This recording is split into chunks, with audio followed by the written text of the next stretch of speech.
সেগুলো আর কি করতে ছোট বউ আইলানি আসবে কইতলা আসবে কইতলা।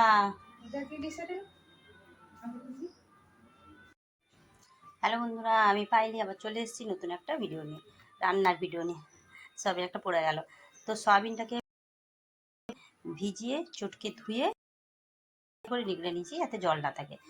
আর নিয়েছি জিরে, কাঁচা লঙ্কা 2-3টে, খোসা ছাড়িয়ে নিয়েছি। এবারে এটা গ্রাইন্ডারে দিয়ে ভালো করে একটা পেস্ট বানিয়ে নেব। দেখো মিক্সিতে গ্রাইন্ডারে পেস্ট করে নিয়েছি।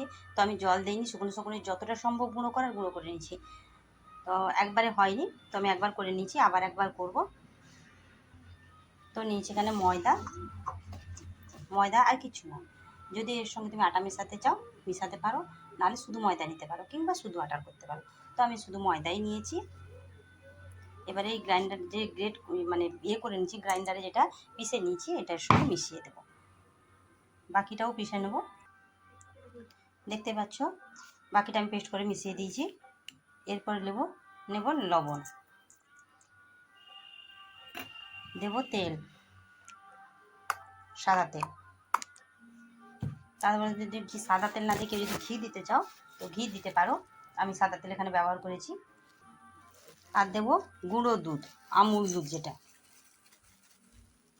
ডেয়ারি মিল্ক দিতে পারো, যা দুধ দিতে পারো, মোটামুটি আমি গুঁড়ো দুধ দিয়েছি এখানে। তো একসঙ্গে সুন্দর করে এটা মাখিয়ে নেব।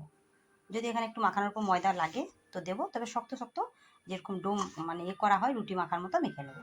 তো দেখতে পাচ্ছ আমি শক্ত শক্ত করে মাখিয়ে নিয়েছি ডোটাকে। এটাকে 10 থেকে 15 মিনিট রাখবো। যদি আধ ঘন্টাও রাখতে পারো কোনো অসুবিধা নেই, তবে মিনিমাম 10-15 মিনিট রাখতেই হবে। এটাকে ঢাকা দিয়ে রেখে দেবো। তো তবে বন্ধুরা, আমি যখন গ্রাইন্ডারে পেস্ট করেছিলাম, বারবার বলছি, ওখানে কিন্তু আমি জল ব্যবহার করিনি। তো আগে সয়াবিনগুলো একবার করতে হবে আর আলুগুলো একবার করতে হবে। তুমি যদি সয়াবিনের সঙ্গে আলু মিশিয়ে দাও তাহলে কিন্তু আলুটা মানে দানা দানা থেকে যাবে, পেস্ট হবে না।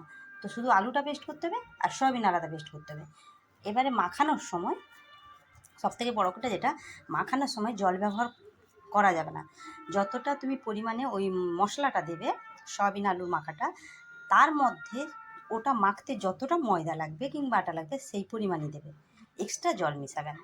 আর তোমরা গ্রাইন্ডারে পেস্ট করার সময় যদি মনে হয় জল দিতে মানে হচ্ছে না, তো চা চামচের 2-3 চামচ জল দেবে, বেশি জল দেবে না, তাহলে কিন্তু টেস্ট আসবে না। আর গুঁড়ো দুধটা এখানে মাস্ট ব্যবহার করবে। তো চলো আমি এটা আধ ঘন্টা ঢাকিয়ে রেখে ঘুরে আসছি আধ ঘন্টা পর। তো আমি আধ ঘন্টা পর ফিরে এসেছি। আধ ঘন্টা পর দেখো গোল গোল লাচি কেটে নিয়েছি, আর মাখানাটা খুব নরম হয়েছে, মানে শক্ত হয়নি, টাইট হয়নি, মাখানাটা মানে নরম হয়েছে। আর নরম হলেই ভালো, বেশি টাইট হলে ভালো না। তো এবারে আমি একটু তেল হাত করে প্রত্যেকটা লুচিকে বেলে নেবো। এই দেখো বেলেও নিয়েছি অলরেডি অনেকটাই। আর দেখো লুচিগুলো আমি সাইজটা কিন্তু ছোটো ছোটো করেছি, তোমরা চাইলে বড় করতে পারো। তো আমি ছোটো সাইজই করেছি, এবং প্রত্যেকটা লুচি কী সুন্দর ফুলেও যাবে দেখবে।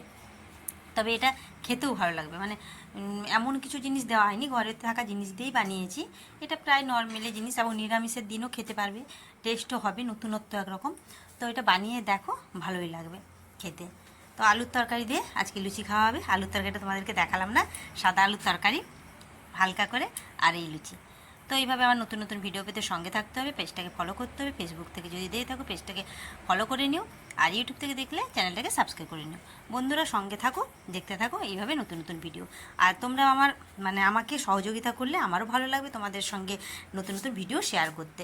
তোমরা যদি আমার থেকে অন্য কোনো ভিডিও অন্য কোনো রেসিপি দেখতে চাও তো ওটাও কমেন্টে জানিও, আমার ভালো লাগবে। আর কোথা থেকে কে বলছো প্লিজ জানিও। আজকের জন্য বাই, নেক্সট ভিডিও